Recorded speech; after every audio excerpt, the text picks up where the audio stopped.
Hello everyone, in this video I will show you how to show the error when you try to alter the table by using migration file.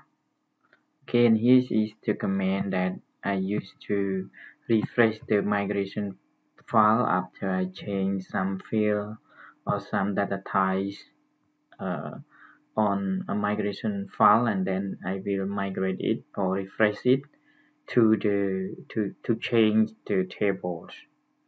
So this is the file names. I copy and paste in here, and then I type .php and then enter it. So you can see before it refresh, before it drop, it checks the foreign key. Okay, so you cannot delete it because foreign key, the laravel checks the foreign keys. So how to fix this problem? You can go to the migration file, click on it, and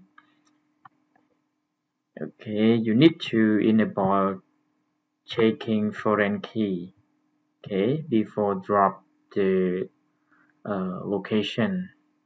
When you refresh migration file, I mean that it drop the table location and then migrate again, so it will affect change. In this, I set the checking is false. Set foreign keys checks equals 0, I mean false. After that, I check it back to true. That is a very simple solution. Okay, and then I save it. Okay, you can see is import db. We check this point also. Then I save it. Then we go to new terminal and then we refresh it again. Now it's working fine.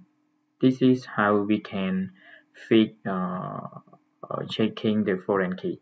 Thank you for watching.